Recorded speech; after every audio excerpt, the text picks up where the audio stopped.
Hi hello ಎಲ್ರಿಗೂ ನಮಸ್ಕಾರ. ಇವತ್ತು ಮತ್ತೊಂದು ಹೊಸ ವಂಡರ್ಫುಲ್ ಟಾಪಿಕ್ ಯಾವುದು ಅಂತ ಅಂದರೆ ಸಂಬಂಧಗಳ ಬಗ್ಗೆ ಮಾತಾಡ್ತಾ ಹೋಗೋಣ. ಯಾಕೆ ಸಂಬಂಧಗಳ ಬಗ್ಗೆ ಮಾತಾಡ್ತಾ ಇದ್ದೀನಿ, ಈ ಸಮಯದಲ್ಲಿ it is really important to know ಒಬ್ಬ ವ್ಯಕ್ತಿ ಅಥವಾ ಇನ್ನೊಬ್ಬ ವ್ಯಕ್ತಿಯನ್ನು ಅರ್ಥ ಮಾಡ್ಕೊಳ್ಳುವಂಥದ್ದು ತುಂಬ ನೆಸಸರಿ. ಯಾಕೆ ಏನಾಗ್ತಾ ಇದೆ ಅಂದರೆ, ಈಗ ಪ್ರತಿಯೊಬ್ಬರಿಗೂ ಸಮಯ ಅನ್ನೋದು ಕಮ್ಮಿ ಇದೆ. ಪ್ರತಿಯೊಬ್ಬರಿಗೂ ಹೋಲ್ ಯೂನಿವರ್ಸಲ್ಲಿ ಇರೋದು 24 ಗಂಟೆನೇ ಆಗಿರ್ಬೋದು. ನಮಗೆ ನಾವು ಸಮಯ ಕೊಟ್ಕೊಳ್ಳೋದೇ ಕಮ್ಮಿ ಆಗೋಗ್ತದೆ. ಇನ್ನೊಬ್ಬ ಪರ್ಸನ್ಗೆ ಹೇಗೆ ಸಮಯವನ್ನು ಕೊಡ್ತೀವಿ, ಕರೆಕ್ಟ್? ಇನ್ನೊಬ್ಬ ಪರ್ಸನ್ ಎಂಟ್ರಿ ಆಗಿದ ತಕ್ಷಣ ಆ ಕಸಿವಿಸಿಗಳು ಇದ್ದೇ ಇರುತ್ತೆ ಪ್ರತಿಯೊಬ್ಬರ ಜೀವನದಲ್ಲಿ. ಬಟ್ ನಮಗೆ ನಾವು ಸಮಯವನ್ನು ಕೊಟ್ಕೊಂಡು ನಮಗೆ ನಾವು ಖುಷಿಯಾಗಿದ್ದಾಗ ಇನ್ನೊಬ್ಬ ಪರ್ಸನ್ ಎಂಟ್ರಿ ಮಾಡ್ಕೊಂಡ್ರು ಅವರನ್ನು ನಾವು ಖುಷಿಯಾಗಿ ಇಟ್ಕೋತೀವಿ. ಈಗ ಏನಾಗೋಗ್ತಾ ಇದೆ, ಡಿವೋರ್ಸ್ ರೇಟ್ ಜಾಸ್ತಿ ಆಗೋಗ್ತಾ ಇದೆ. ಒಬ್ರಿಗೊಬ್ರು ಈಗೋಯಿಸ್ಟಿಕ್ ಅನ್ನೋದು ಜಾಸ್ತಿ ಆಗೋಗ್ತಾ ಇದೆ. ಯಾಕೆ? ದ ಮೇನ್ ರೀಸನ್ ಇಸ್ ಈಗೋ. ಪ್ರತಿಯೊಬ್ಬರೂ ವೆಲ್ ಲಿಟ್ರೇಟೆಡ್ ಪೀಪಲ್ಲೇ. ಬಟ್ ಏನಾಗೋಗುತ್ತೆ, ಒಂದು ಸಮಯ ಆಗಿದ ತಕ್ಷಣ ಮನೇಲಿ ಹೇಳಿರೋದು, ಓದಿದ್ಯಾ ತಾನೇ, ಕೆಲ್ಸಕ್ಕೆ ಹೋಗು ಅಂತ ಹೇಳಿರ್ತಾರೆ. ಸೊ ಕೆಲ್ಸಕ್ಕೆ ಹೋಗಬೇಕು ಅನ್ನೋದಿರುತ್ತೆ, ದುಡಿಬೇಕು ಅನ್ನೋದಿರುತ್ತೆ, ಫಿನಾನ್ಷಿಯಲಿ ಇಂಡಿಪೆಂಡೆಂಟ್ ಆಗಬೇಕು ಅನ್ನೋದು ಇರುತ್ತೆ. That is very important. At the time ನಿಮ್ಮ ಫ್ಯಾಮಿಲಿಯನ್ನು ಕೂಡ ನೀವು ನೋಡ್ಕೋಬೇಕು ಅನ್ನೋದನ್ನು ಹೇಳ್ಕೊಡೋದು ಕಮ್ಮಿ ಆಗೋಗ್ತಾ ಇದೆ. ಮದುವೆ ಆಗಿದ ತಕ್ಷಣ ಒಂದು ಜವಾಬ್ದಾರಿ ಅನ್ನೋದು ತಿಳಿಸಿ ಹೇಳೋದು ಕಮ್ಮಿ ಆಗೋಗ್ತಾ ಇದೆ. ನೀನು ಮದುವೆ ಆದ್ಯಾ, ಆಯಿತು, ಕೆಲ್ಸಕ್ಕೆ ಹೋಗ್ತಾ ಇದೆಯಾ, ಆಯಿತು, ಮಗು ಮಾಡ್ಕೊಂಡ್ಯಾ, ಇದೇ ಆಗ್ತಾ ಇದೆ. ಬಿಟ್ರೆ ಯಾರಿಗೂ ಹೇಳ್ಕೊಡ್ತಾ ಇಲ್ಲ, ಹೇಳ್ತಾನೂ ಇಲ್ಲ. ಕೂತ್ಕೊಂಡು ವಿವರಿಸ್ಬೇಕಾಗಿದೆ. ಒಂದು ಹೊಸದಾಗಿ ಮದುವೆ ಆಗಿದ್ದಂತಹ ಸಮಯದಲ್ಲಿ ಪ್ರತಿಯೊಬ್ಬರಿಗೂ ಒಬ್ಬರನ್ನ ಅರ್ಥ ಮಾಡ್ಕೊಳ್ಳೋದಕ್ಕೆ ಸಮಯ ಅನ್ನೋದು ಬೇಕಾಗುತ್ತೆ. ಒಬ್ರನ್ನೊಬ್ರು ಟೈಮ್ ಸ್ಪೆಂಡ್ ಮಾಡಬೇಕಾಗತ್ತೆ ಇಬ್ರೂ ಕೂಡ. ನಾನು ಬೆಳಿಗ್ಗೆ ಹೋಗ್ತೀನಿ, ಸಂಜೆ ಬರ್ತೀನಿ, ಕೆಲ್ಸಕ್ಕೆ ಹೋಗ್ತೀನಿ, ನೀನು ಕೆಲ್ಸಕ್ಕೆ ಹೋಗ್ತೀಯಾ, ಇಬ್ಬರೂ ಮಧ್ಯ ಅಂಡರ್ಸ್ಟ್ಯಾಂಡಿಂಗ್ ಅನ್ನೋದು ಬೆಳೆಯೋದೇ ಕಷ್ಟ ಆಗುತ್ತೆ. ಈಗ ನಾನು ನಿನಗೆ ಫೋನ್ ಮಾಡ್ಬೋದು, ನೀನು ನನಗೆ ಫೋನ್ ಮಾಡ್ಬೋದು. ಆದರೆ ಫೋನ್ ಮಾಡೋದಕ್ಕಿಂತ ಮುಂಚೆ ಹಿಂದೆ ಎಲ್ಲ ಯೋಚನೆ ಮಾಡಿದ್ರೆ ಯಾವ ರೀತಿ ಇತ್ತು? ಪ್ರತಿಯೊಬ್ಬರು ಸಂಜೆ 6-7 ಗಂಟೆ ಆಗಿದ ತಕ್ಷಣ 5:30-6 ಗಂಟೆ ಆಗಿದ ತಕ್ಷಣವೇ ಕೆಲಸದಿಂದ ಬರೋರು, ಮನೆಗೆ ಬಂದು ಕೂತ್ಕೊಂಡು ಮಾತಾಡೋರು. ಟಿ ವಿ ಅಂತೂ ಇರಲಿಲ್ಲ ಆವಾಗ. ಸೊ ಊಟ ಮಾಡೋರು, ಕೂತ್ಕೊಂಡು ಮಾತಾಡೋರು, ಮಾತಾಡಿದ ನಂತರ ಒಂದು 9-10 ಗಂಟೆ ಅನ್ನೋಷ್ಟರೊಳಗೆ ಮಲ್ಕೊಳ್ಳೋರು. ಬಟ್ ಈಗೇನಾಗಿದೆ, ಕೆಲಸಗಳು ಹಾಗೆ ಇದೆ. ಪ್ರತಿಯೊಬ್ಬರಿಗೂ ಹಿಂದೆ ರೈತರಾಗಿರೋರು, ಅದಾದ ನಂತರ ಗೌರ್ಮೆಂಟ್ ಕೆಲಸ ಅನ್ನೋದು ಬಂತು. ಇನ್ನೂ ಅಂದರೆ ಫ್ಯಾಕ್ಟ್ರಿಗಳಿರೋದು. ಸೊ ಶಿಫ್ಟ್ ವೈಸ್ ಕೆಲಸ ಮಾಡೋರು, ಇಲ್ಲ ಅಂದರೆ ಕೂಲಿ ಕಾರ್ಮಿಕರು. ಒಂದು 4-5 ಥರದ ಕೆಲಸಗಳಿತ್ತು. ಬಿಟ್ರೆ ಅದೆಲ್ಲನೂ ಕೂಡ ಯಾವುದೂ ತುಂಬ 8 ಅವರ್ ಮೇಲೆ ಯಾವುದು ಕೆಲಸಗಳಿರ್ತಾ ಇರಲಿಲ್ಲ. ಬಿಸ್ನೆಸ್ ಮಾಡೋರು ಕೂಡ ಒಂದು 8 ಗಂಟೆ ಅನ್ನೋಷ್ಟರೊಳಗೆ ಕತ್ಲಾಗೋಗೋದೆಲ್ಲ ವಾಪಸ್ ಬಂದುಬಿಡೋರು. ಸೊ ಹೀಗೆಲ್ಲ ಇರುವಾಗ ಫ್ಯಾಮಿಲಿಗೆ ಅನ್ನೋದು ಒಂದು ಟೈಮ್ ಅನ್ನೋದು ನಿಗದಿ ಇತ್ತು ಅವ್ರ ಹತ್ರ. ಪ್ರತಿಯೊಬ್ಬರು ಕೂಡ ಕೂತ್ಕೊಂಡು ಅವರ ಫ್ಯಾಮಿಲಿಗೆ ಟೈಮ್ ಸ್ಪೆಂಡ್ ಮಾಡ್ತಾಯಿದ್ರು. ಈಗ ಯಾವ್ದು ಇಷ್ಟ ಇಲ್ಲ, ಏನು ಕಷ್ಟ ಆಗ್ತಾ ಇದೆ ಮನೆಯಲ್ಲಿ, ಎಲ್ಲನೂ ಅರ್ಥ ಮಾಡ್ಕೊಳ್ಳೋರು, ಕೂತ್ಕೊಂಡು ಮಾತಾಡಿ ಚರ್ಚೆ ಮಾಡಿ ಬಗೆಹರಿಸ್ಕೊಳ್ಳೋರು. ಅದೇ ಈಗೇನಾಗೋಗಿದೆ, ಪ್ರತಿಯೊಬ್ಬರ ಹತ್ರನೂ ಫೋನ್ ಅನ್ನೋದು ಇದೆ, ಮೊಬೈಲ್ ಅನ್ನೋದು ಇದೆ. ಏನಾದರೂ ಬೇಕು ಅಂದ್ರೂ ಕೂಡ ತಗೊಳ್ಳೋವಂಥ ಸ್ವಾತಂತ್ರ್ಯ ಅನ್ನೋದು ಇದೆ. ಅದೇನಾಗೋಗ್ತಾ ಇದೆ, ಮಿಸ್ಯೂಸ್ ಆಗೋಗ್ತಾ ಇದೆ. ಸರಿ ಬಿಡು, ಅವಳು ತಗೋತಾಳೆ, ಸರಿ ಬಿಡು, ಅವ್ನು ತಗೋತಾನೆ, ಸರಿ ಬಿಡು, ಅಯ್ಯೋ ನನಗೇನೋ ಪ್ರಾಬ್ಲಮ್ ಆಗ್ತಾ, ಓ ಹೌದಾ, ಹಾಸ್ಪಿಟಲ್ಗೆ ಹೋಗ್ಬಿಡ್ಬಾ ಅನ್ನೋದೇ ಆಗಿರ್ಬೋದು.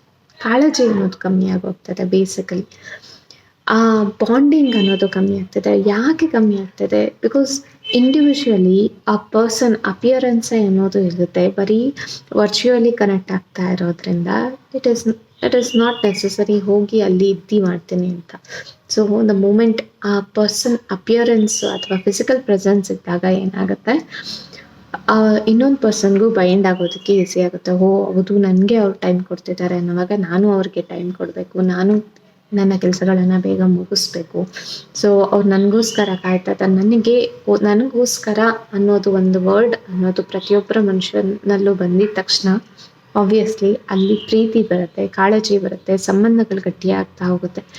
ಅದೇ ನಾನು ಯಾಕೆ ಮಾಡಬೇಕು ಅನ್ನೋದು ಬಂದಾಗ ಅವಾಯ್ಡೆನ್ಸ್ ಶುರುವಾಗುತ್ತೆ, ಈಗೋನೆಸ್ ಬರುತ್ತೆ, ನನಗೆ ಬೇಡ ಅನ್ನೋದು ಶುರುವಾಗುತ್ತೆ. ಇದೆಲ್ಲ ಬಂದಾಗ ಕಾಯಿನ್ ಉಲ್ಟಾ ಆಗುತ್ತೆ. ಅದೇ ನನಗೋಸ್ಕರ ಇದ್ದಾರೆ, ನಾನು ಹೋಗಬೇಕು, ನನ್ನ ಪ್ರೆಸೆನ್ಸಲ್ಲಿ ಇಂಪಾರ್ಟೆಂಟು, ನಾನು ಅವರನ್ನ ಪ್ರೀತಿಯಿಂದ ನೋಡ್ಕೋಬೇಕು, ಕಾಳಜಿಯಿಂದ ನೋಡ್ಕೋಬೇಕು ಅನ್ನೋದು ಬಂದಾಗ ಆಬ್ವಿಯಸ್ಲಿ ಸ್ಟ್ರಾಂಗ್ ಬಾಂಡ್ ಆಗುತ್ತೆ.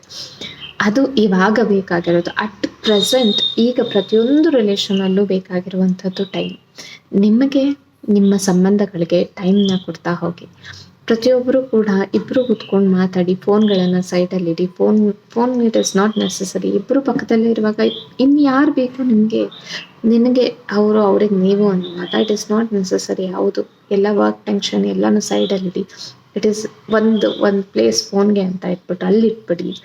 ಫೋನ್ ಏನಾದರೂ ಬಂದರೆ ಫೋನ್ ಪಿಕ್ ಮಾಡಿ, ಅಥವಾ ಇನ್ನೂ ತುಂಬ ಎಮರ್ಜೆನ್ಸಿ ಇದ್ದರೆ ಯಾರಾದರೂ ವಾಟ್ಸಪ್ ಮೆಸೇಜಸ್ ಇದ್ದರೆ ಚೆಕ್ ಮಾಡಿ. ಅದನ್ನು ಬಿಟ್ಬಿಟ್ಟು ಇನ್ಸ್ಟಾಗ್ರಾಮ್ ಸ್ಕ್ರಾಲು, ಯೂಟ್ಯೂಬ್ ಸ್ಕ್ರಾಲು, ಟಿಕ್ಟಾಕ್ ಸ್ಕ್ರಾಲಿಂಗು ಇಲ್ಲ, ಅಥವಾ ನ್ಯೂಸ್ ನೋಡ್ತೀನೋ ಅದೆಲ್ಲ. ನ್ಯೂಸ್ ನೋಡ್ತೀರಾ ಇಬ್ಬರು ಕೂತ್ಕೊಂಡು ನೋಡಿ, ಅಥವಾ ಒಂದು ಮ್ಯಾಚ್ ನೋಡ್ತೀರಾ ಇಬ್ಬರು ಕೂತ್ಕೊಂಡು ನೋಡಿ.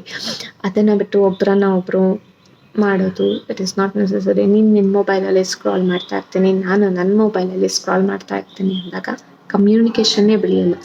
Communication is the most important thing in life.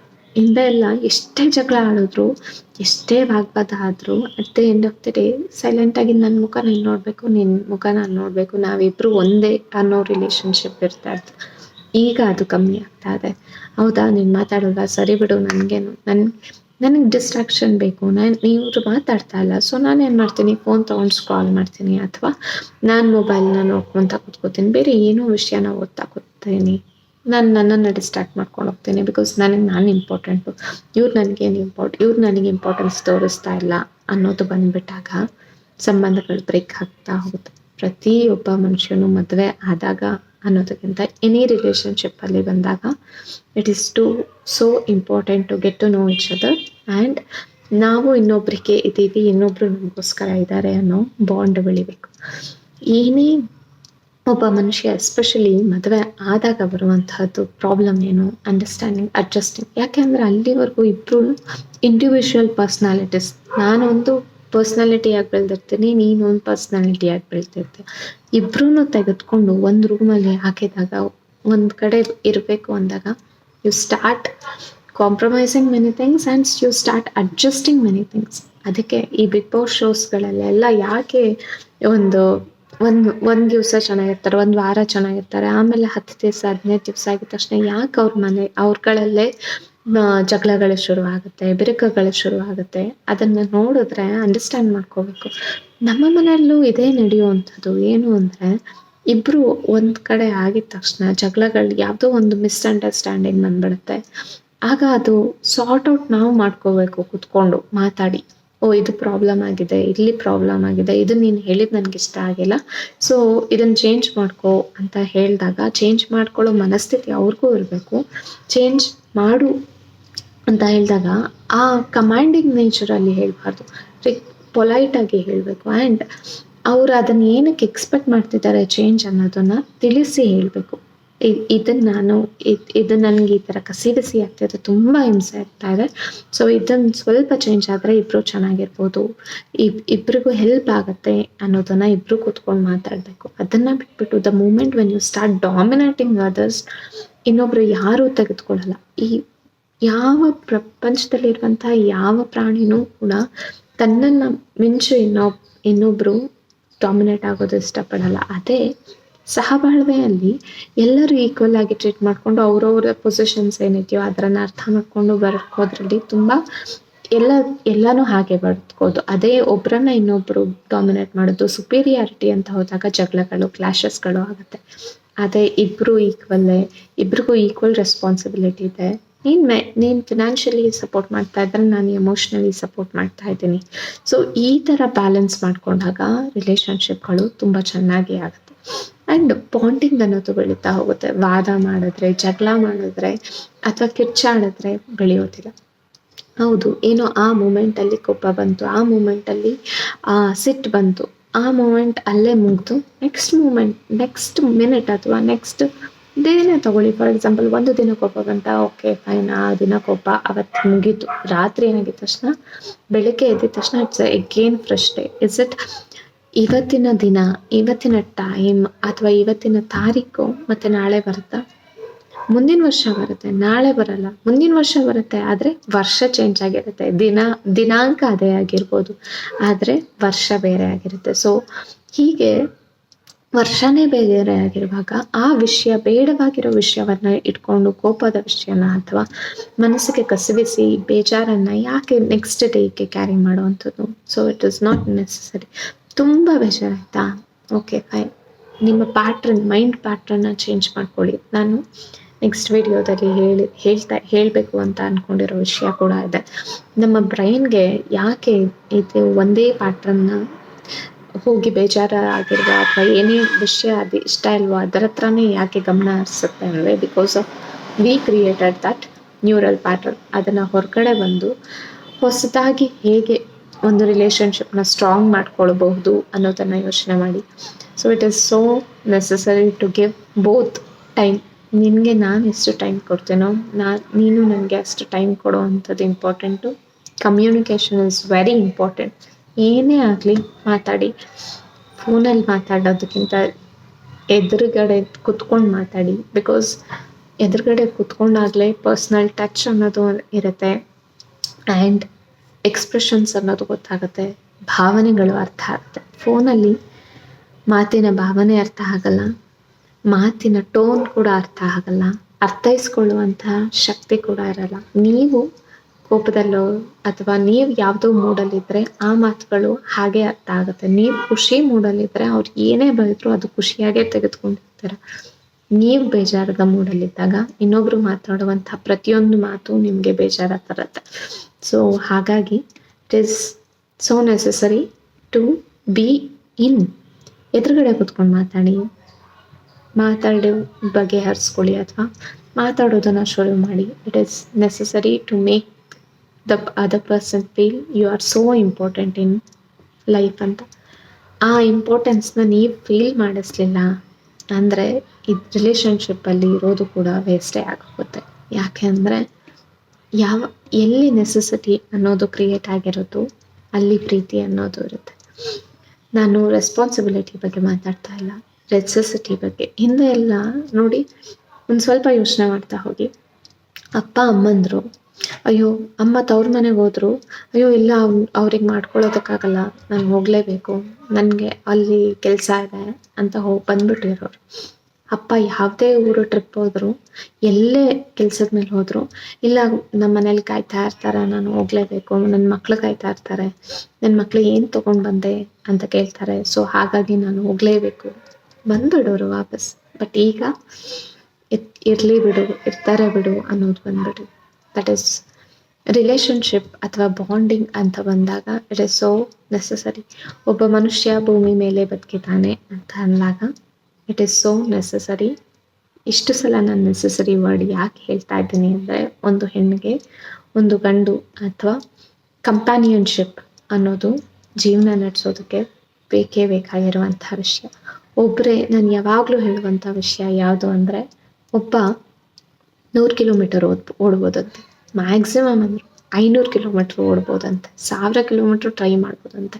But marathon ಅಂತ ಬಂದಾಗ ಇನ್ನೊಬ್ಬರ ಪಕ್ಕದಲ್ಲಿರ್ಬೇಕಂತೆ ಜರ್ನಿ ಸಾಗೋದಕ್ಕೆ. ಸೊ ಆ ಮ್ಯಾರಥಾನ್ಗೆ ಬೇಕು ಅಂದಾಗ companionship is very important. Life is not 100 metre race. Life is about relationships are all about marathon. So get well together, bond together, be humble together, kind together, generous together. So these are all the very important things in life. ಯಾವಾಗ ನಾವು ಇದನ್ನೆಲ್ಲ ಅಳವಡಿಸ್ಕೋತೀವೋ ಒಂದು ಸುಂದರವಾದಂತಹ ಪ್ರೀತಿಯುತವಾದಂತಹ ರಿಲೇಷನ್ಶಿಪ್ಪನ್ನು ಬೆಳೆಸ್ಬೋದು. ಅದನ್ನು ಬಿಟ್ಟು egoistic ಅಂತ ಹೊರಟೋದ್ರೆ it is not going to work. So I wish ಎಲ್ಲರೂ ಪ್ರೀತಿಯಿಂದ ನಿಮ್ಮ ರಿಲೇಷನ್ಶಿಪ್ಗಳಲ್ಲಿ ನಿಮ್ಮ ಅಸ್ತಿತ್ವವನ್ನು ಕಂಡ್ಕೋತೀರಾ. ನೀವು ನಿಮಗೆ ಇಂಪಾರ್ಟೆನ್ಸ್ನ ಕೊಟ್ಕೊಂಡು other person also very important in your life ಅನ್ನೋದನ್ನ ರಿಯಲೈಸ್ ಮಾಡಿಸ್ತೀರಾ ಅಂತ ಅಂದ್ಕೊತಾ ಇವತ್ತಿನ ವಿಡಿಯೋನ ಮುಗಿಸ್ತಾ ಇದ್ದೀನಿ. ಸೊ ಆಲ್ ಸಿ ಯೂಸ್ ಅಂತ other video. Thank you so much. Love you.